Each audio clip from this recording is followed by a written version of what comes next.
어떠한 비전을 가지고 계십니까? 기쁨의 교회는 세워진 지 이제 7년 조금 넘은 교회예요. 그래서 이 교회가 세워지는 과정에서 아직도 과정 중에 있는데, 세워지는 과정에서 많은 청년들이 헌신하고 수고하고 눈물 뿌려서 우리 기쁨의 교회가 이렇게 아름답게 성장하고 있습니다. 그러한 가운데 이 교회를 세워나갈 때 특별히 여러분들이 교회 나와서 예배 출석하고 교회 여러 가지 활동들에 참석하는 가운데 반드시 없어서는 안 되는 것이 바로 교회에 대한 비전이에요. 우리 교회 이런 교회 됐으면 좋겠다라고 하는 비전인 것이죠. 그 교회에 대한 비전이 흔들리기 시작하면 그때부터 굳이 교회에 나올 필요는 없어요. 그냥 내가 주의를 성수했고 하나님께서 나에게 요구하고 계시는 어떠한 경건의 모양을 내가 실행했다, 그 정도가 된다면은 여러분들 아마 굳이 기쁨의 교회를 나와야 될 이유는 없을 거예요. 여러분들이 기쁨의 교회에 나와야 한다면 기쁨의 교회가 어떠한 방향의 교회가 됐으면 좋겠는지에 대한 궁극적인 비전에 여러분들이 동의하고 동참할 필요가 있는 거죠. 그렇지 않으면 여러분들이 교회에 있으면서 힘들고 피곤할 일이 훨씬 많을 거예요. 왜냐하면 우리 교회는 여러분이 생각하고 상상하는 것처럼 다 갖춰져 있거나 다 모든 것들이 이제 뭐 여러분의 어떤 참여 없이 이루어질 수 있는 그러한 상황이 결코 아니기 때문이죠. 우리 기쁨의 교회 처음 시작할 때 청년들 대략 12명 정도 시작했어요. 교역자 가정이 있었고 저의 부부, 그다음에 우리 손우성 목사님 부부, 그다음에 그 집에는 그때 이제 사랑이가 태어나기 전이어서 손승리라고 이제 교역자 가정 5명이랑 나머지 10명에서 12명이 전체가 다 청년이었어요. 근데 그중에 그 당시에도 청년이고 지금도 청년인데 청년이면 안 되는 안병일 집사님이 있었고, 그 안병일 집사님을 빼고는 진짜 청년, 오리지널 청년들. 그때 이제 제일 어렸던 청년이 이제 개척 당시에는 우리 이제 강설민 집사가 제일 어렸어요. 그 당시에 이제 24세, 23세 말에 들어와서 이제 지금 그 정도 우아가 나올 정도인가요? 네. 네, 그때 23세 정도였고, 뭐 그 뒤에는 이제 뭐 우리 이소은 뭐 이런 친구들이 다 20대 때 20살에 2015년에 와가지고 이제 그때부터 함께 예배 참석하고 했어요. 그런데 이제 우리 그 지체들이 기쁨의 교회에서 결혼을 많이 했어요. 아멘, 아멘. 따라해볼까? 나도 할 수 있어. 여러분도 다 결혼. 옆에 좀 돌아봅시다. 이렇게 좀 할 만한 사람들이 좀 보이는지. 안 보이면 어떻게 해야 돼요? 전도해야죠. 안 보이면 전도하고 데리고 오고 막 해가지고, 그래서 감사하게 우리가 그동안 다른 교회 지체들하고도 많이 이렇게 교제 나누고 또 결혼하고 했는데 우리 교회가 좀 더 강하게 다 끌고 왔어요. 그래서 우리는 이제 결혼을 통한 부흥, 왜 제가 이런 말을 하고 있죠? 근데 어쨌건 결혼을 통한 부흥으로 이렇게 많이 아름답게 성장하고 있습니다.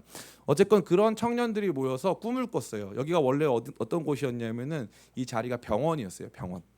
얼마나 오래된 병원이냐면 1950년대에 시작된 병원이었어요. 이 건물은 여러분 놀라지 마세요. 이 건물 앞에 있는 이 건물은 1932년에 지은 건물이에요. 이 건물이. 안 믿어지시죠? 1932년에 지은 건물. 그래서 제가 여기 병원에 건물 처음 왔을 때 원장님이 전화를 제일 많이 받았던 데가 뭐냐면 영화사였어요. 공포영화 찍자고. 진짜로. 진짜로 공포영화 찍자고. 그 전에는 내과였는데 이대진 내과였는데 이대진 내과 앞서서 이제 이대진 원장님의 아버지가 하시던 산부인과가 있었어요. 여러분 밑에 내가면 동자동이라 있거든요. 동자동이 일제 시대 때는 이제 윤락가였어요. 윤락가. 그러면은 거기에 이제 많은 이 윤락 여성들이 이제 원치 않는 임신을 하죠. 그러면은 이 병원이 아주 돈을 많이 벌었는데 여기가 산부인과였거든요. 그래서 여기서 많은 낙태 시술이 이루어진 장소가 바로 여기예요. 바로 여기. 저기 우리 다은이 있는 그쪽이 이제 엑스레이 찍던 방. 충격 그 자체 아니에요? 저는 그걸 다 봤어요. 우리 다 사진도 다 있어요. 영상 이거 그 건물 다 철거한 영상 다 있어요. 여기가 원래 그런 자리였다고요. 그런 자리. 그래서 처음에 딱 들어왔을 때 이거를 같이 교회로 할 것이냐 말 것이냐에 대해서 우리 그 당시에 있었던 뭐 주예찬, 뭐 조합형 전도사, 뭐 우리 여러 우리 사람들이 보면서 이게 가능할까 막 이런 고민을 엄청 많이 했어요. 그리고 이게 원래 다 목조 주택이었어요. 그래서 옆에 기쁨의 집 가면은 천장 올라다 보면 다 나무가 보이잖아요. 그게 다 일제 시대 때 지은 거예요. 심지어 그 옆에 있는 그 우리 청가대 연습실은 1920년에 지었어요. 그러니까 100년 된 거예요. 100년 됐어요. 여기서 청년들 12명이 시작했는데 그 12명 중에 8명이 이제 총신대 학생들이었어요. 그래가지고 뭐 영어 교육과 뭐 무슨 뭐 신학과 이런 학생들이 모여가지고 여기서 교회를 시작한 거예요. 근데 그 아이들이 이제 여기서 지난 8년간 많이 성장해서 이제 결혼도 하고 아이도 낳고 하면서 조금씩 이제 더 어른이 돼가고 있는 거죠. 그게 기쁨의 교회의 역사예요. 그래서 기쁨의 교회는 저는 기쁨의 교회 청년들한테는 절대 우리가 이 뒤로 물러서면 안 돼요. 저도 많이 물러서고 싶었어요. 그러니까 장년부 중심의 일반적인 교회가 되고 싶었다는 거죠. 저는 이 강단에서 기쁨의 교회라고 하는 단어가 많이 안 나오는 걸 별로 안 좋아해요. 기쁨의 교회의 특수성이 있단 말이에요. 교회 공동체가 모일 때 예전에 교회 공동체가 어떻게 모였죠? 예전에 로마 교회는 로마라고 하는 도시에서 모였어요. 그죠? 고린도 교회는 고린도라고 하는 지역에 있는 교회를 말하는 거예요. 거기에 있는 사람들이 서로 구성원들이 달라도 그 해당 지역이 울타리가 돼가지고 해당 지역 안에 있는 그리스도의 교회가 하나의 교회였어요. 근데 지금은 전국에 교회가 몇 개예요? 6만 개가 넘어요. 이게 얼마나 많은 숫자냐면은 교회가 편의점보다 많고요. 여러분이 이름 붙일 수 있는 그 어떠한 이 자영업보다 교회가 많아요. 그러면 여러분들이 교회를 선택하고 나오는 데 있어서 어떤 기준을 가지고 나올 거냐, 이게 굉장히 중요한 문제가 되는 거예요. 더 이상 지역이, 더 이상 뭐 특정한 사회 계층이, 특정한 직업이 우리에게 있어서 이 교회를 이루어가는 중요한 기준이 될 수 없는 시대가 도달한 거죠. 그 다음부터는 이거예요. 목사님 설교 좋으냐, 뭐 나 거기서 말씀 어떻게 소비할 수 있느냐, 고작 이 정도밖에 안 되는 거죠. 근데 그러한 가운데 여기에 청년 10명, 12명이 같이 모여서 거룩한 비전을 가지고 세워진 교회가 있는 거예요. 이 교회에는 절대 포기할 수 없는 비전이 있단 말이에요. 그 비전을 이루기 위해서, 그러니까 그 비전이 우리의 판단자가 돼야 돼요. 그 비전에 비추어 봤을 때 우리가 그러한 교회인가 아닌가 너무나 중요한 거예요. 그때 제가 고민을 많이 했던 게 바로 기쁨의 교회라는 이름이에요. 이름. 전국에는요 기쁨의 교회가 너무 많아요. 헷갈립니다. 너무 많아요. 심지어 이요한도 너무 많아. 그래서 물론 이제 이요한 기쁨의 교회 조합은 이제 별로 없어요. 그래서 감사하게 없는데 이요한도 많고 기쁨의 교회도 많아. 이름 바꿀까도 고민해봤어요. 이름 바꿀까도 요한이라는 이름이 너무 싫더라고요. 그래가지고 이현빈 뭐 이런 걸로 바꿔보려고, 이원빈 이런 걸로 좀 그만할게요. 네. 그래가지고 이 요한도 너무 많고 기쁨의 교회도 너무 많은 거예요. 근데 우리가 교회 개척할 때가 2014년 지나서 2014년 이제 말에 준비를 해가지고 2015년에 개척을 했는데, 그때 2014년 4월 16일 날 이제 세월호 사건이 일어났어요. 그 사건이 어땠는지는 뭐 여러분들이 뭐 제가 여러분들 말할 필요가 없고, 확실한 건 뭐냐면 그때 88만 원 세대, 뭐 3포 세대, 그 다음에 이제 그 세월호 사건을 통해서 우리나라 전체가 우울하고 청년 세대들 자체에 어마어마한 절망이 있던 시대예요. 어마어마한 절망. 저는 그 시대를 분명히 기억해요. 그때 제가 너무 안타까운 게 우리나라 자살률, 그 다음에 우리나라 청년들에 대한 이 미래에 대한 낙관하지 못하는 마음 너무나 컸어요. 그때 제가 고민을 진짜 많이 했는데 저에게 제일 큰 영향을 준 목사님이 이제 미국의 미네소타에 가면은 이제 베들레헴 침례교회라는 침례교회가 있는데 존 파이퍼 목사님이라는 분 설교를 제가 어마어마하게 많이 들었어요. 다음 주 화요일에 이제 존 파이퍼 목사님 세미나도 이제 있는데 목사님 설교를, 그 목사님 설교 여러분 꼭 들어보세요. Desiring God ORG라는 그 거기 가면은 여러분이 생각했을 때 이 본문 무슨 뜻이지 해가지고 본문 치면은 설교가 나오고, 뭐 몇 년도에 했던 며칠 날 했던 날짜 쳐도 설교가 나와요. 그러니까 그 존 파이퍼 목사님의 모든 설교나 모든 저술 뭐 이런 것들이 다 나와 있는 곳인데, 이제 거기에 가가지고 제가 이제 설교를 어마어마하게 많이 들었어요. 근데 그 되게 좋았던 게 첫 번째가 뭐냐면은 존 파이퍼 목사님은 제가 영어로 설교하는 사람들 중에 제일 알아듣기가 쉬워요. 존 파이퍼 목사님 설교를 80% 알아들으면은 팀 켈러 목사님 설교는 20%밖에 못 알아들어요. 근데 존 파이퍼 목사님 설교를 100% 알아들으면은 뭐 다른 분은 한 60%. 그러니까 그만큼 듣기가 쉽다는 거예요. 두 번째는 설교가 굉장히 구조적으로 되어 있어요.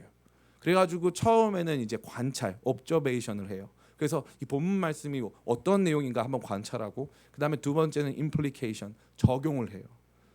application, 적용을 해요. 그래가지고 이게 명확하게 나눠져 있어요. 또 1, 2, 3 정확하게 하나하나씩 나눠져 있어요. 그래서 영어 듣기 평가에 있어서 존 파이퍼 목사님 설교보다 듣기 편한 말씀은 없어요. 근데 그 목사님이 강조하는 게 뭐냐면은 크리스천 히도니즘이라 그래서 기독교 희락주의예요. 그 말은 뭐냐? 우리가 하나님을 기쁘시게 하려고 눈물과 피땀 흘리면서 노력하고 애써서 간신히 뭔가를 해내가지고 간신히 헌금 더 내고 간신히 예배 더 참석해서 하나님을 기쁘시게 하는 게 우리의 목표가 아니라는 거예요.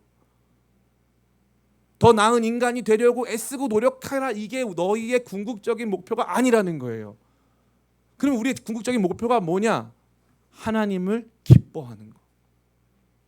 그분이 내게 행하시는 일로 말미암아 기뻐하는 거. 그게 먼저라는 거예요. 그러니까 여러분들 오늘 여기 예배팀 나왔는데 봉사하러 나올 때 우리 소진이 기뻤습니까? 네, 그랬기를 바래요. 네.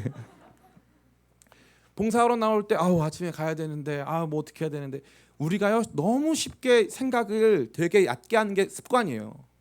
그래가지고 이 깊이 있는 삶, 하늘의 삶과 땅의 삶의 조화를 거의 못 이룹니다. 그래가지고 깊이 있게 나 오늘 아침에 눈 뜨면서 주님과 동행하고 있는가 이런 생각 못 해요. 거의 못 합니다. 그러다 보니까 우리의 종교 활동, 신앙생활이라는 것은 철저히 율법적으로 흐르기 시작하고 그 율법적으로 흐르는 종교 활동은 우리를 지치게 만들고 피곤하게 만들고 끊임없이 우리를 실패자 낙오자로 만드는 거예요. 근데 이 존 팔보 목사님 설교 핵심이 뭐냐면은 그게 아니라는 거예요. 하나님 당신을 사랑하시고 하나님 당신과 함께 있기를 원하셔서 당신이 하나님을 향해서 갖는 그 기쁘고 감사한 마음 하나만으로도 하나님이 충분히 기뻐하시고 그 기쁨이 당신에게 임할 것이다 라고 하는 어마어마한 메시지고 굉장히 성경적인 메시지. 존 팔보 목사님 굉장히 깊이 있는 신약학자입니다. 그냥 대충 그분이 만들어내는 사상이 아니라는 거예요. 성경 전체를 관통하고 있는 하나님의 기쁨을 저와 여러분에게 말해주는 거죠. 그래서 저희 교회가 처음에 제가 여러 가지 시리즈를 했는데 그 중에 하나의 설교 시리즈, 제가 지금도 개인적으로 굉장히 좋아하는 제가 했던 설교 시리즈는 바로 이 치료자 예수님이라는 시리즈예요. 그래서 제가 이제 9월부터 다시 한번 여러분의 설교자가 됐잖아요. 감사하게. 그 전까지는 뭐 하라하라 도키도키 뭐 이런 거 이제 너무 제가 범접할 수 없는 이거 어떻게 싸우지 막 진짜 못 이기겠더라고요. 더 청년들이 막 좋아할 것 같고 난 뭘로 해야 되나. 그래서 막 요즘에 설교하면은 진짜 성경 연구보다는 어떻게 웃길까 막 이거밖에 고민 안 하는 것 같아요. 진짜 어떻게 이기지 막 이런 어떤 자괴감 막 있었어요. 그러다가 우리 청년들하고 어느 지점에서 우리 다시 시작할까 두 가지가 떠오르더라고요. 첫 번째 예배였어요. 예배부터 다시 세워야 되겠다. 특별히 우리 은광 목사님 떠나고 나서 행여나 여러분들 안에 또 이렇게 무너진 마음 있는 지체들도 있을 것이고 또 공동체에 대한 기대감이 없어진 지체들도 있을 텐데 우리가 다시 시작해야 되는 부분은 바로 예배구나. 예배가 포인트다. 그 두 번째는 치유 이거 있었어요. 제가 왜 그러냐면은 이번에 이제 총신대학교 가면서 준비하면서도 마찬가지였는데 우리 청년들이 영적인 부분에 있어서 굉장히 지금 이 아파하고 있는 상태라는 게 너무 자명하더라고요. 이거 진짜 해결하지 않고 가면은 안 되겠다. 저도 그런 시간들이 굉장히 길었거든요. 20대는요, 20대 30대는 생각보다 이게 건강하게 20대 30대를 보내는 사람 거의 없어요. 오히려 40대 지나면서부터 원래 삶이 그런 게 아니고 그 40대부터 좀 지나면서 열등감 이런 게 좀 없어지거든요. 어차피 인생랑 비슷한 거다 이렇게 하면서 열등감 없어지는데 그런 것도 좀 많이 없어지고 그 다음에 이제 부모님으로부터 직간접적으로 받는 그런 것도 적어지기 때문에 그 상처가 오래 가진 않아요. 근데 20, 30대 때 공동체나 뭐 부모님이나 뭐 연인 관계에서나 다양한 부분에서의 이 상처를 경험해요. 그것 때문에 이 신앙생활 안에서도 부침이 많고 방황하는 시간이 길어지고 하는 것이었습니다. 그래서 제가 고민하다가 우리가 다시 시작해야 되는 지점은 예배가 회복되고 그 예배가 특별히 여러분의 삶을 실제적으로 고치고 회복시키고 변화시키는 그런 예배가 되기를 원한다는 마음이 있었고 그렇기 때문에 오늘 이 말씀을 함께 나누게 되었습니다. 짧은 시간 말씀 나누는 가운데 우리가 바라봐야 하는 우리 교회의 예배, 특별히 기쁨의 교회 청년부, 기쁨의 교회스러운, 기쁨의 교회다운 예배가 무엇인가 같이 깊이 생각해 보는 가운데 그 예배가 주는 영광스러운 치유의 약속이 여러분 가운데 굳게 다가오는 귀한 시간 되시기를 예수님의 이름으로 축원합니다. 아멘. 첫 번째 오늘 이 말씀은 저와 여러분에게 우리 안의 상처에 대해서 말해주고 있어요. 여기에 한 병자가 나오는데 그 사람이 가진 병명은 무엇입니까? 2절 말씀 같이 한번 읽어볼까요? 2절 말씀 같이 읽습니다. 시작. 한 나병 환자가 나와 절하며 이르되 주여 원하시면 저를 깨끗하게 하실 수 있나이다 하거늘. 아멘. 이 나병 환자가 나왔습니다. 근데 이 나병 환자가 그냥 온 게 아니고 1절에 보니까 수많은 무리가 따랐다고 되어 있어요. 그러면 이 나병 환자가 물리적으로 예수님께 나아오려면 수많은 사람을 헤집고 수많은 사람의 빈틈을 헤집고 나와야 하는 거죠. 이것부터가 성경을 좀 아는 사람들한테는 굉장한 충격으로 다가옵니다. 왜 그럴까요? 나병 환자는 무리로 들어올 수 없어요. 무리로 들어오면 안 돼요. 제가 레위기 13장 45절 46절 말씀 읽어드릴게요. 나병 환자는 옷을 찢고 머리를 풀며 윗 입술을 가리고 외치기를 부정하다 부정하다 할 것이요 병 있는 날 동안은 늘 부정할 것이라. 그가 부정한즉 혼자 살되 진영 밖에서 살지니라. 나병 환자에게 주어진 형벌은 뭐 상상을 초월하는 것인데, 그게 일단 사람들이 누가 다가오려고 하면은 이제 저 부정합니다. 저 부정합니다. 저한테 오지 마세요. 이렇게 말을 해야 돼요. 그래서 자기가 어떤 존재인지를 모르고 누가 다가와서 자기를 만남으로 말미암아 그 사람이 부정해지는, 그 사람이 unclean해지는 상태가 되어서는 안 되기 때문에 그것을 미연에 방지하기 위해서 자기가 부정하다는 사실을 알려야 됩니다. 두 번째는 혼자 살아서 마을 속에 사람들과 같이 있어서는 안 돼요. 근데 놀라운 건, 그럼 이 사람은 지금 어디에 있어요? 이 사람은 무리 중에 있어요. 이러면 돼요, 안 돼요? 안 돼요. 배척받아야 돼요. 이 사람 돌을 맞아야 돼요. 아니면 사람들에 의해서 강제로 추출당해야 되죠. 그럼 더 놀라운 건 뭐냐? 그럼 이 사람이 갑자기 이 무리 속으로 들어왔을까요? 아니면은 이 앞에 보면은 예수님께서 산상수훈의 말씀을 가르치시거든요. 그때부터 같이 있었을까요? 제 질문이 그렇게 어려운가요? 다시 한번 물어보겠습니다. 처음부터 같이 있었을까요? 지금 갑자기 들어왔을까요? 그렇죠. 처음부터 같이 있었겠죠, 그죠? 처음부터 같이 있었던 거예요. 그러면 처음부터 같이 있으려고 하면은 자기를 밝혀야 돼요, 숨겨야 돼요? 숨겨야 되는 거예요. 이 나병 환자는 자기를 숨긴 채 이 안에 살고 있어요. 왜요? 밝히면 어떻게 되는데? 쫓겨나게 돼요. 밝히면 쫓겨나는 거예요. 그러니까 그의 상처는 철저히 내부적인 상처였고요. 사실은 육체의 상처지만 옷으로 가렸잖아요. 철저히 내부적인 상처였고 밝히면 쫓겨나는 상처예요. 그럼 이 사람은 왜 쫓겨나기를 싫어했을까요? 왜냐하면 인간은 혼자 살 수 없기 때문에. 이건 정말 너무나도 중요한 이야기예요. 여러분 그럴 때 있죠. 다 지긋지긋해. 다 이제 다 싫어. 부모한테 상처받고 친구한테 상처받고 이 뭐 연인 사이에서 상처받고 막 몇 번 고백했는데 막 차이고, 그죠? 뭐 그럴 때 있잖아요, 제시, 그죠? 근데 막 그럴 때가 있단 말이에요. 그러면은 어떻게 해야 돼요? 우리 막 상처받았다 그러면 웃긴 게 어때야 되냐면은, 상처받았다고 하면은 그러면 사람들이 나를 상처를 주는 거니까 나는 자연인이다 찍어야 되잖아요. 올라가 가지고, 그죠? 나 혼자 살면서 저 사람 저기 상처받았나 보구나. 나는 자연인이다 PD가 제일 힘든 게 뭐냐면 막상 가봤더니 자연인이 아니시더래요. 자연인처럼 사는 것처럼 보였는데 가보니까 뭐 SNS도 하시고 가보니까 이제 중간중간 내려오셔가지고 사회활동도 많이 하시더라고요. 거죠. 그리고 나는 자연인이다라고 했는데 올라가신 지가 1년이 안 됐어. 그런 경우 많아요.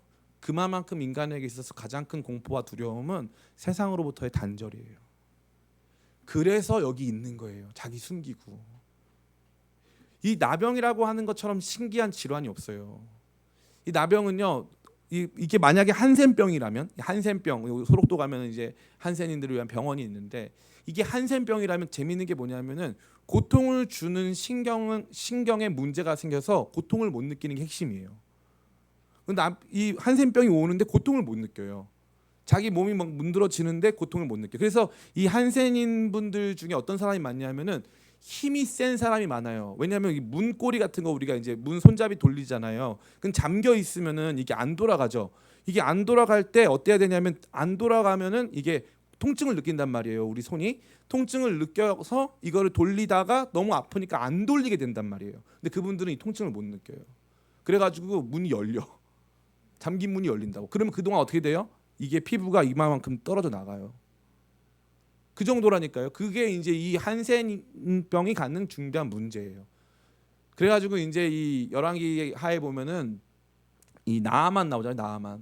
나아만은 아람의 큰 용사예요. 전쟁 영웅입니다. 왜냐하면 고통을 잘 못 느껴. 그 핵심이에요. 아주 재밌는 거죠. 근데 이 사람들이 갖는 고통의 핵심이 뭔지 아세요? 이 사람들이 갖는 고통의 핵심은 세상으로부터의 단절이에요. 부모도 이 사람을 버려야 하고요. 친구들도 이 사람 버려야 돼요. 가까운 사람일수록 이 사람의 질환을 정확하게 알기 때문에 가까운 사람일수록 이 사람을 버릴 수밖에 없는 상황인 거예요. 기가 막힌 거죠. 근데 이 사람이 이 어마어마한 상처 속에서 예수님께 나오죠. 그래서 어떻게 합니까? 2절 말씀 같이 한번 읽어볼까요? 2절 말씀 같이 읽습니다. 시작. 한 나병 환자가 나와 절하며 이르되 주여 원하시면 저를 깨끗하게 하실 수 있나이다 하거나. 이 사람은 지금 어마어마한 커밍아웃을 하고 있는 거예요. 주님, 저는 깨끗하게 하실 수 있다는 뜻은 저는 더럽다는 뜻이에요. 주님, 저는 더러워요. 그런데 그냥 말하는 게 아니고 여기 중요한 포인트가 뭐냐면 한 나병 환자가 나와 절하여 이루었다 말했다고 되어 있어요. 절했다는 건 뭐예요? 예수님을 예배의 대상으로 여기며 그분 앞에 나왔다는 거죠. 왜 이렇게 됐을까? 이거 중요하죠. 이게 왜 이렇게 됐을까요? 5장부터 7장이 뭐예요? 마태복음 5장부터 7장 예담이 뭡니까? 마태복음 5장부터 7장 산상수훈 뭘까요? 산상수훈의 말씀이죠. 역시 신학과 아닌가요? 뭐 사회복지과인가? 역사 맞아요. 네, 죄송합니다. 네, 모를 수 있는데도 알았어요. 그죠? 마태복음 5장부터 7장은 산상수훈의 말씀이에요. 예수님께서 오시니 제자들이 나오니라 한 다음에 뭐라고 말씀하세요? 심령이 가난한 자는 복이 있나니 천국이 그들의 것입니다. 천국에 대한 이야기를 마태복음 5장에서 7장까지 하셨어요. 이 천국은 우리가 알던 종류의 천국이 아닌 거예요. 심령이 가난한 사람, 또 이 애통하는 사람, 이런 사람들, 핍박받는 사람들이 천국의 주인이라고 선포하시고 하나님 나라가 어떠한 나라인가를 보여주셨어요. 그러고 나서 그 말씀을 자기 상처를 숨기고 그 말씀 앞에 나가 있었던 한 사람이 들었어요. 그 사람이 바로 이 나병 환자예요. 천국 말씀 듣고 나서 갑자기 자기는 이거 밝히는 순간 이 사회에서 매장당하고 강력한 이 폭력이나 이 저항과 위협에 시달려야 될 텐데 그거 두려워하지 않고 갑자기 주여 나는 나병 환자인데 주님께서 원하시면 저 고치실 수 있습니다. 갑자기 나온 거예요. 그러면 이 예배, 다시 말해 나병 환자가 주님께 나와서 자기 자신의 상태를 고백할 수 있는 이 예배는 무엇부터 출발한 거예요? 천국 말씀부터 출발한 거예요. 천국 말씀을 듣기 시작하면서부터 그때 변화가 일어난 거예요. 전 여러분에게 감히 말씀드립니다. 전도 중요하죠. 전도 다양한 방식으로 때를 어떤지 못하든지 전도할 필요가 있어요. 근데 한 가지 중요한 얘기 드릴게요. 여러분이 나가서 목사님 전도하라고 했으니까 가가지고 예수천당 불신지옥 이제 이 띠를 두르고 나가서 이제 1호선 가서 한번 그러면 나 진짜 모든 부끄러움, 예수님 십자가에 부끄러움 당하셨는데 내가 1호선에 부끄러움 정도 못 당하겠냐 해가지고 막 이제 가서 여러분들이 막 그렇게 해요. 노방 전도. 근데 궁금한 게 있는데 노방 전도에 대한 성경적 근거는 무엇일까요? 지나가는 사람들한테 전도지 나눠주면서 예수님 믿으세요 이렇게 할 수 있는 성경적 근거, 그게 생각보다 크지 않아요. 사도 바울은 주로 어떻게 전도를 했냐면은 사도 바울의 전도 여행지를 돌아다니면서 거기 가보면은 회당이 있어요. 구약 성경을 알고 있는 사람들을 찾아가서 거기에서 회당 예배 시간이 있거든요. 회당 예배 시간에 지나가는 순회 성경 교사들이 합법적으로 거기에서 성경을 가르치게 되어 있어요. 회당에. 그러면 그 시간에 가서 거기에 보면은 회당장이라고, 회당장은 성직자가 아니에요. 회당을 행정적으로 지키는 사람이에요. 회당장이 혹시 이 중에 나눌 말씀이 있으신 분 손 들어 보세요 하면은 사도 바울이 이렇게 손 들고 나가서 복음 전하는 거예요. 그리고 나서 복음 전하고 나면은 그 회당에 왔던 사람들이 이 말씀을 다음 주에도 전해주시고 그 다음 주에도 전해주세요 하면서 이 사람들이 오히려 사도 바울을 계속 그 말씀을 전하도록 도와줬어요. 이걸 뭐라고 하냐면은 접촉점 전도라고 하는 거예요. 접촉점.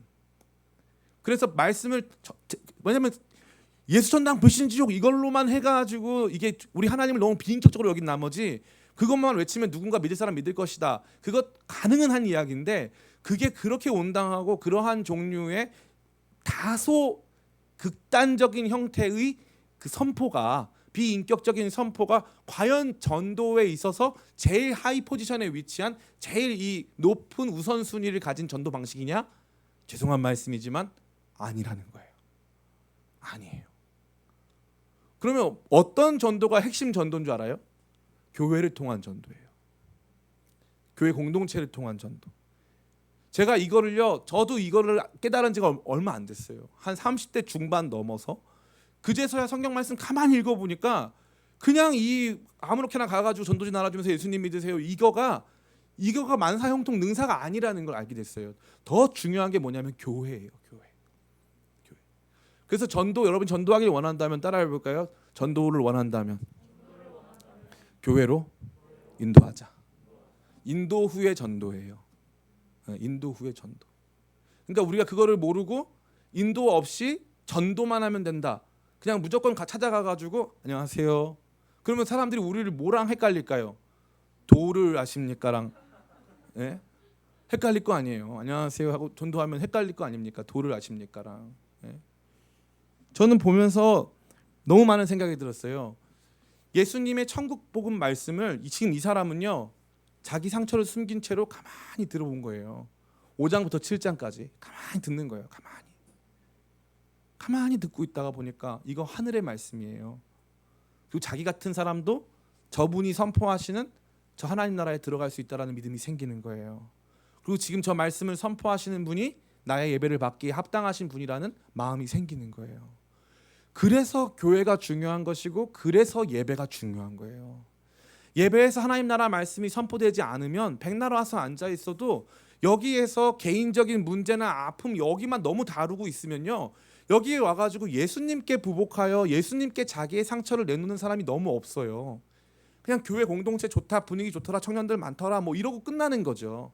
근데 그게 아니고 진짜 우리의 예배에서 천국 복음의 말씀이 제대로 증거되고 선포되어진다면 여기에 상처와 아픔을 감추고 온 지체가 가만히 여기 있다가 그 말씀 듣고 보니까 마음이 열리고 회복되면서 주님 앞에 예배하게 되는 거예요. 지금은 떠나갔지만 우리 한 자매가 있었어요. 그래서 자매의 기도 제목이 뭐였냐면, 목사님, 제 동생이 있는데 얘는 절대 교회 안 가려고 그래요. 그리고 얘 진짜 정말로 저에게 있어서는 안티크리스찬이에요. 얘가 저 교회 가는 거 방해하고 저랑 막 맨날 저를 힘들게 해요. 이런 자매가 있었어요. 그래서 우리가 다 같이 그 동생 전도를 위해서 같이 기도했어요. 근데 하루는 그 친구가 자기 동생을 데리고 온 거예요. 동생을 데리고 왔는데 이 친구가 진짜 차도녀, 얼굴이, 난 차도녀라고, 얼굴에 왜 차도녀라고 왜 써놨을까? 차도녀라고 써있더라고요. 그래가지고 가만히 앉아가지고 막 이렇게, 얘는 또 이과야, 여자인데 이과고 막 그 되게 좋은 학교에서 막 그 공부하고 막 이러고 있는 거예요. 그래가지고 이제 첫날 이제 간신히 교회 데려와가지고 얘가 이제 은혜를 받았나 언니 가서 물어본 거예요. 너 오늘 예배 어땠어? 응, 모르겠어. 목사님은 뭐 이상한 말 많이 하던데, 이러고 그냥 끝난 거예요. 그래서 나도 뭐 너한테까지 그렇게까지 평가받고 싶진 않다 막 이런 생각을 했는데, 같이 막 기도했어요. 같이 기도했어요. 주님, 저 아이의 마음을 열어달라고. 두 번째 주에 또 왔어요. 그러더니 막 한다는 말이, 자기는 무슨 말인지 아무것도 모르겠는데 목사님 말이 재밌고 목사님이 좋다는 거예요. 그것도 싫었어요. 저는 왜 나를 뭐 내가 코미디언인가? 그것도 싫었어요. 그러고 나서 세 번째 주, 네 번째 주부터 계속 나와요. 한 주도 안 빠지고 계속 나와. 나중에 세례 받았어. 세례. 나중에 세례만 받은 게 아니고 주님을 인격적으로 만나더라고. 그게 진짜 전도예요. 여러분, 교회 우습게 여기지 마세요. 교회 중요한 거예요. 예배 우습게 여기지 마세요. 예배 중요한 거예요. 천국 복음의 말씀이 제대로 선포되어지면 그 천국 복음의 말씀을 선포한 목사가 아니라 그 천국 복음의 말씀의 프로토콜, 그 천국 복음 말씀을 처음 증거하신 그 예수님에게 우리의 시선이 향하고, 저분 앞에서는 내 상처를 내가 보여드려도 괜찮겠다. 저분은 나의 예배를 받기에 합당하신 분이시다. 세상에 존재하지 않는, 완전히 세상의 가치관과는 다른 업사이드 다운, 뒤집어지는 하나님의 나라, 우리가 한 번도 본 적 없는, 그 어떤 종교에서도 말한 적이 없는 저 하나님의 나라를 전파하신 저분이 바로 하나님이시구나 하면서 거기에서 예배가 시작되는 거예요. 그러니까 우리가 가져야 하는 교회와 예배에 대한 궁극적 비전은, 주님, 우리 교회가 예수 그리스도의 천국 복음 선포되는 교회 되게 해 주시옵소서. 그게 시작되고부터 변화가 일어나는 거예요. 단순히 목사가 그냥 와서 갈변으로 말하는 게 끝이 아니라 진짜 예수님께서 증거하신 그 말씀이 들어가기 시작하면서부터 변화가 일어나는 거죠. 그러니까 우리가 바라보고 꿈꾸고 생각하는 교회의 모습이 주님 우리 교회의 예배와 말씀이 정말 예수님께서 친히 우리 가운데 주시는 복음의 말씀 되게 해주시고 주님께서 함께 임하시는 주님의 임재를 분명히 느낄 수 있는 예배 되게 도와주시옵소서. 그때서야 비로소 우리 안에 있는 그 상처를 주님께 올려드릴 수 있고 그러한 사람들이 나와 주님 앞에 예배하며 변화될 수 있는 줄을 믿습니다. 그러한 우리 되길 간절히 원합니다. 아멘. 두 번째가 중요한데, 그렇다면 이러한 사람에 대하여 예수님께서는 어떠한 치료를 행하고 계십니까? 예수님은 3중 치료를 행하고 계세요. 3중 치료. 첫 번째는 뭐냐면 따라해볼까요? 육체적 치료. 예수님은 이 사람의 이 나병 환자의 이 육신의 이 질환을 치료하셨습니다. 그렇기 때문에 이제 그 뒤에도 가능한 것인데 놀랍게 그의 육신의 변화는 아주 짧게 나와 있어요. 3절 말씀 같이 한번 읽어보겠습니다. 3절 말씀 같이 읽습니다. 시작.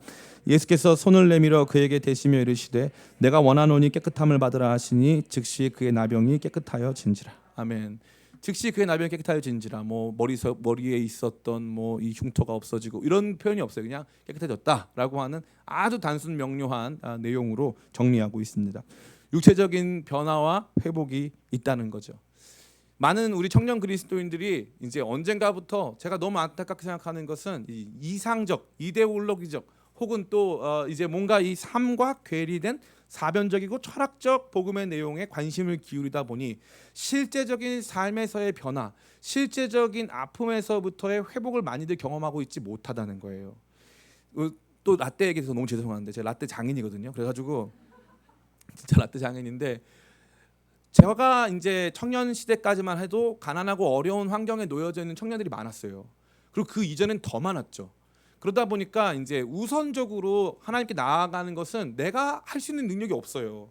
그러니까 우리 가정이나 내 주변 사람들 안에는 어려움이 너무나도 많고 이것들을 해결할 수 있는 이 땅에서의 문제를 육체적 문제를 해결할 수 있는 방법이 없기 때문에 많은 사람들이 주님께 매달렸어요. 그러면 그 과정에서 진짜 변화를 경험하는 거예요. 육체적 변화를 경험하는 거예요. 제가 여러분에게 드릴 수 있는 간증이 너무너무 많아요. 충격적인 간증 진짜 많아요. 제가 이 간증하면은 이 신문에 날 것 같아서 못 하겠는 간증이 있어요. 그리고 제가 조만간에 할 간증인데 신문에 나는 간증이어서 근데 그 얘기를 제가 미리 알고 있어서 말씀을 못 드리는 거예요. 이거 우리나라 신문만 아니라 전 세계 뉴스에 나올 간증이 있다니까요. 진짜 기가 막혀요. 우리의 삶의 문제를 하나님께서 해결하세요. 아멘. 이거 진짜예요, 진짜. 여기서부터가 이 신앙의 갈림길이에요. 사변적이고 철학적이고 사상적이고 이상적인 세계나 사회나 구조나 질서나 체계나 정책 여기에 혈안이 돼 있으면 사실 실제적으로 내 삶에 오늘 주님께서 나의 필요를 채우시고 나의 문제를 해결하시는 것을 경험하지 못하기 때문에 머리만 있는 크리스찬이지 몸이 없는 크리스찬이 되는 거예요. 너무 비참한 거 아닐까요? 근데 여기 보면 분명히 말하고 있어요. 주님께서 나병 환자를 고치셨어요. 병이 고쳐져요. 물론 제가 말씀드리는 것은 무조건 모든 병이 다 고쳐진다는 뜻이 아니에요. 그러나 주님께서 원하시면 당연히 고치세요. 삶의 부족의 문제가 해결이 돼요. 채워져요. 우리는 그중에 주님께서 채워주신 여러 가지가 있는데 그건 다 까먹고 나에게 들어주지 않으신 그 기도 하나만 매달려 있거든요.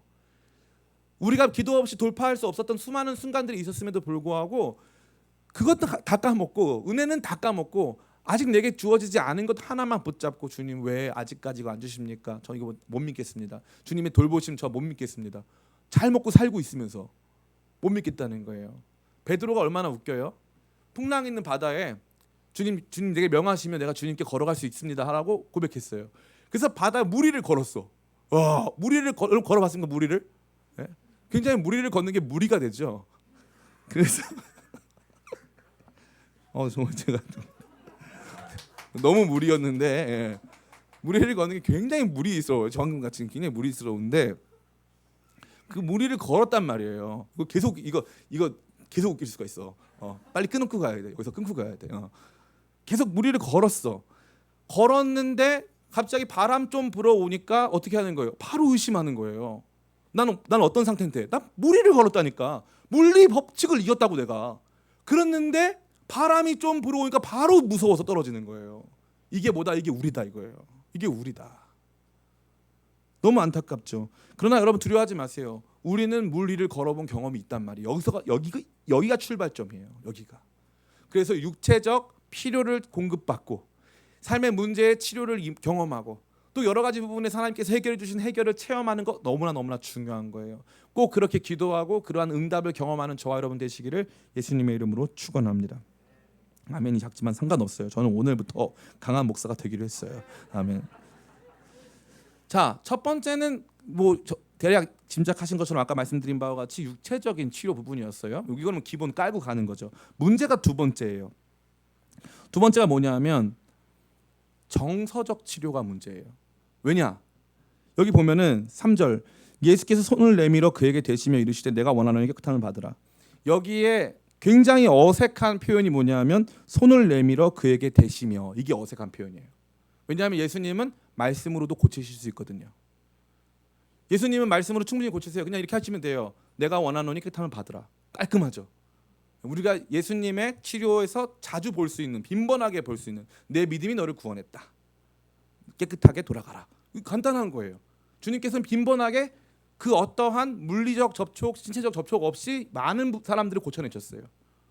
근데 놀랍게 이 사람한테는요, 굉장히 마치 갑자기 이 화면이 슬로우 모션으로 바뀌면서 예수님이 그냥 말씀하시면 되는데 갑자기 예수님이 손을 내밀어 그에게 대시며 이게 나오는 거예요.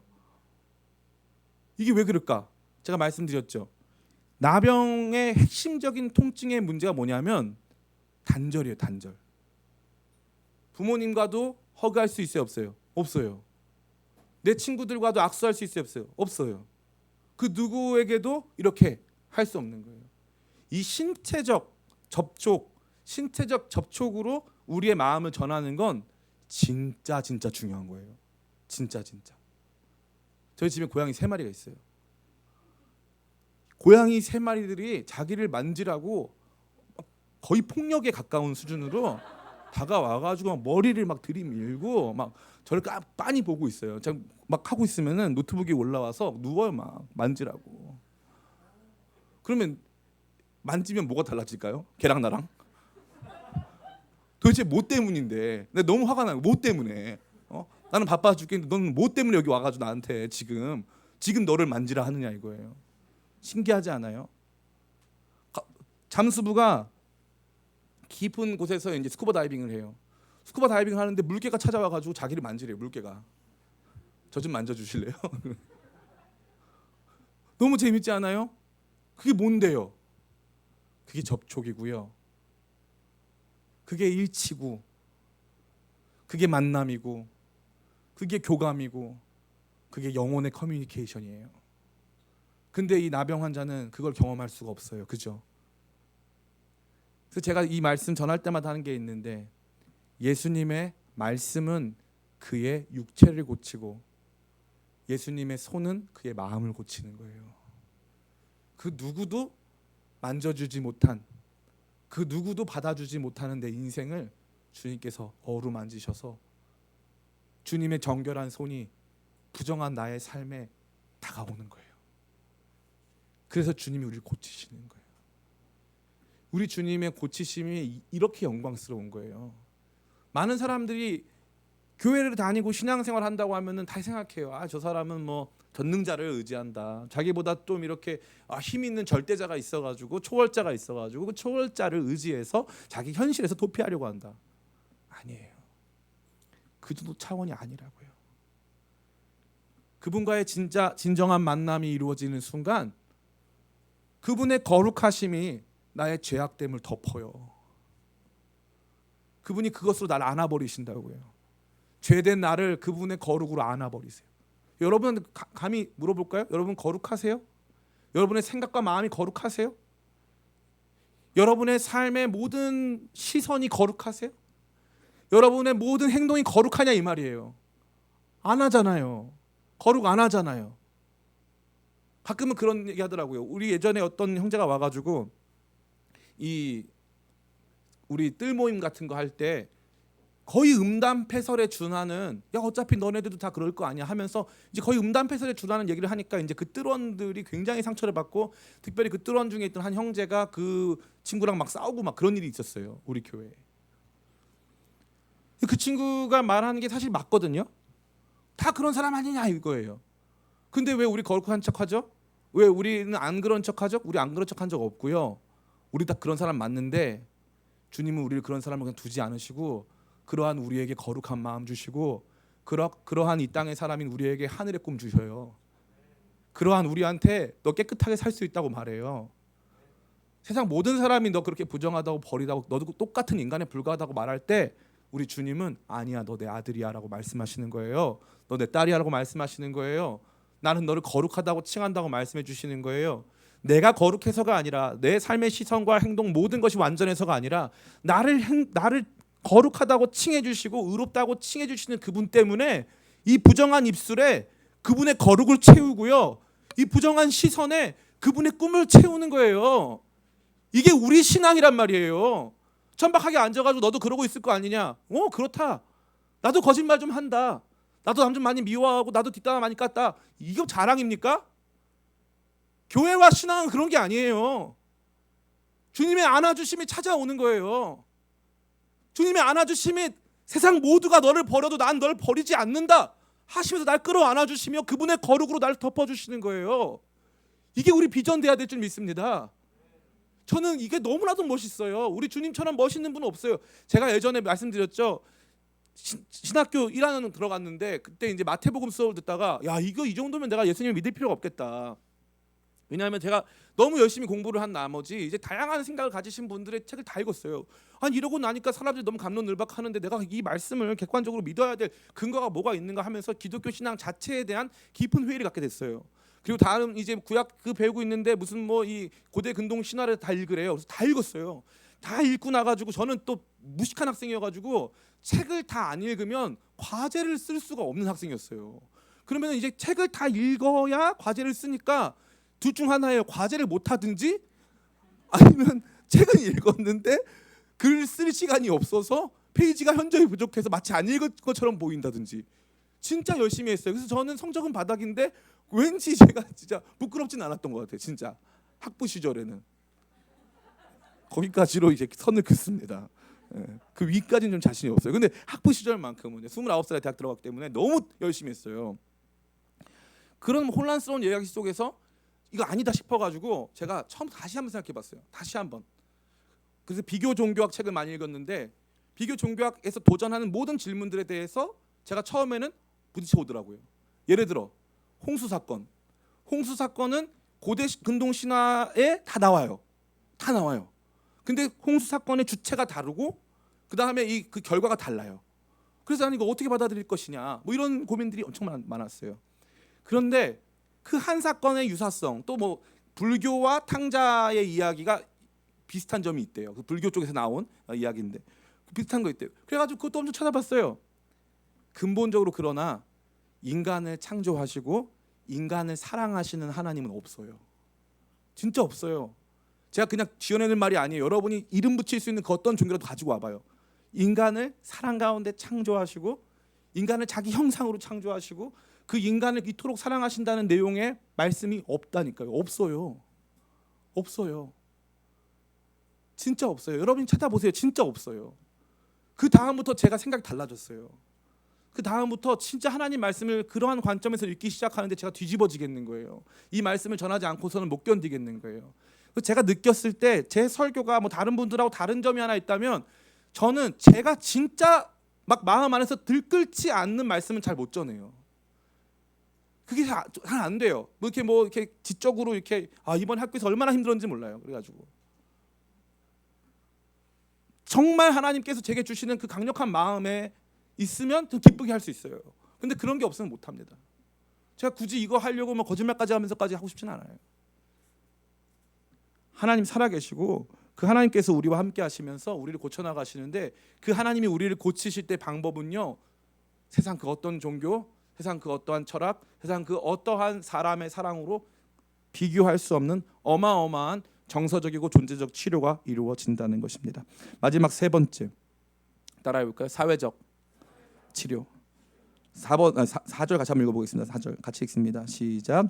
예수께서 이르시되 삼가 아무에게도 이르지 말고 다만 가서 제사장에게 내 몸을 보이고 모세가 명한 예물을 드려 그들에게 입증하라 하시니라. 아멘. 여러분 잘 보세요. 왜 제사장한테 가서 입증하라고 했을까요? 제사장이 그 당시에 이 나병에 관한 재판관이에요.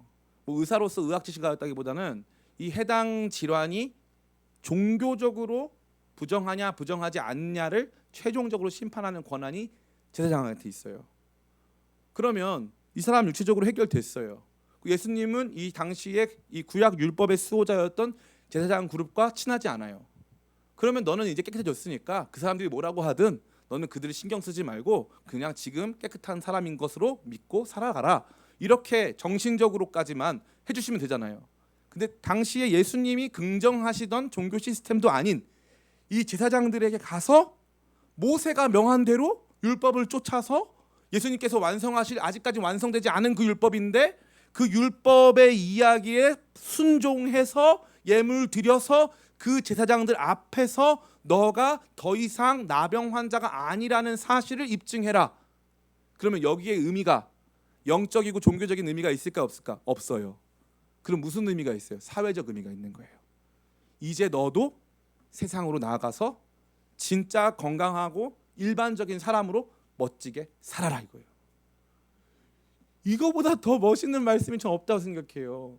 완전한 형태의 치료 아닙니까? 육체적인 치료, 정신적 치료, 사회적 치료까지 주님께서 다 해주시는 거예요. 빨리 가가지고 너 이제 더 이상 사람들이 손가락질할 수 없는 일반인이다.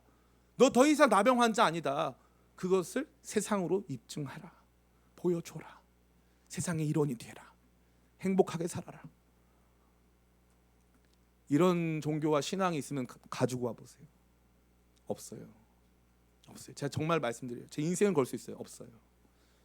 육체적, 정신적, 사회적 모든 부분, 다시 말해 우리 삶의 총체적 치료를 주님께서 주신다 이 말이에요.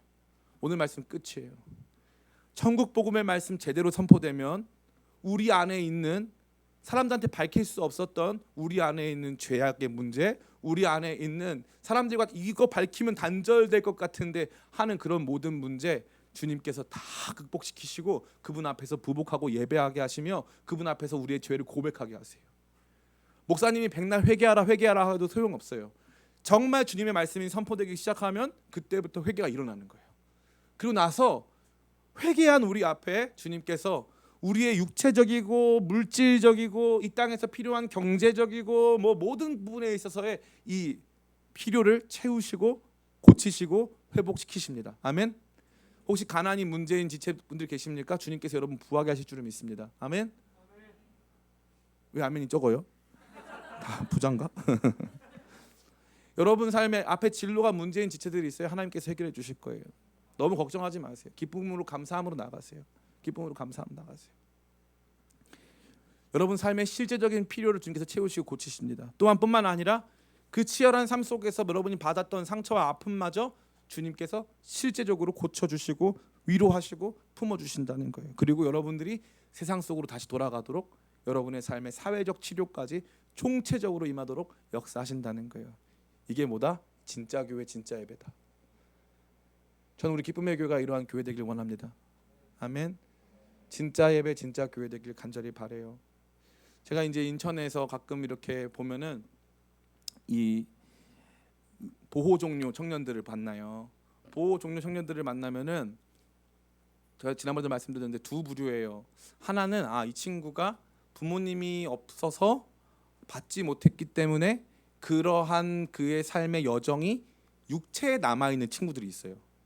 예를 들면은 심각하게 뭐 치아에 이제 결함이 있거나 구강 구조에 결함이 있거나 아니면은 몸에 상처가 많거나 거기서 이제 치열하게 살다 보니까 상처가 많거나 아니면은 이게 뭔가 이렇게 다른 신체적인 부분에서 어려움을 보여주는 지체들도 있어요. 또 한 부류가 있는데 또 한 부류는 외관상 이 사람이 그런 시설 출신이라는 것을 조금도 예측할 수 없게끔 너무 잘생기고 너무 예쁘고 너무 잘난 사람들이 있단 말이에요. 그런데 두 사람들이 똑같아요. 그래서 그 그룹홈에 가보면은 자기들끼리 막 싸우고 그 다음에 이제 막 자살 기도하고 난리도 아니에요. 어저께까지만 해도 멀쩡하게 교회 간사였는데 다음날 걔가 안 보여요. 그래서 물어보면은 자살 기도하다가 지금 응급실 실려갔다 이거예요. 너무 멀쩡하고 신실한 형제인데, 제가 그 나이 동년배 형제들 중에 저희 집사람한테 진짜 그랬어요. 내가 살면서 이 나이에 이렇게 성숙하고 괜찮은 사람 처음 봤다 그랬어요. 근데 그 친구가 그 공동체 안에 있다 갑자기 막 극단적인 행동을 하는 거예요. 왜요? 육체에는 문제가 없어요. 정신에 문제가 있는 거예요. 그 친구들의 맨날 관심사가 뭔 줄 알아요? 사람들이 나한테 왜 연락을 안 하지? 이거예요. 왜 나한테 아무도 연락을 안 하지? 목사님 나 싫어하실 거야. 이런 거 갖고 있어요. 근데 제가 믿는 것은 예수님께서 그들을 어루만지시고 고치실 것을 저는 믿어요. 저는 믿어요. 그리고 그것이 세계 역사에 기록되어 있어요. 교회의 역사, 복음의 행진의 역사는 그러한 사람들을 고쳐내는 역사예요. 어둠을 이기고 빛 가운데 그들을 고쳐내는 역사. 그리고 그들을 어떻게 합니까? 사회의 일원으로 살아갈 수 있도록 공부시키고 그들을 훈련시키고 그들을 회복시켜서 그 사회 속에서 다시 한번 가정 일구고 살아가게 하는 힘을 더하여 주는 것이죠. 이것이 참 교회, 참 공동체, 참 예수 그리스도의 공동체의 거룩한 비전이 될 줄 믿습니다. 주여 우리 교회를 통해서 많은 사람들이 천국 복음 말씀 듣게 하여 주시옵소서. 또한 우리 교회와 청년부가 예수님의 손이 되어 그들을 어루만지고 총체적 회복의 도구로 쓰임받게 하여 주시옵소서. 이 내용을 가지고 기도하고 이 내용을 가지고 우리 교회와 청년부에 대한 소망을 갖는 저와 여러분 다 되시기를 예수님의 이름으로 축원합니다.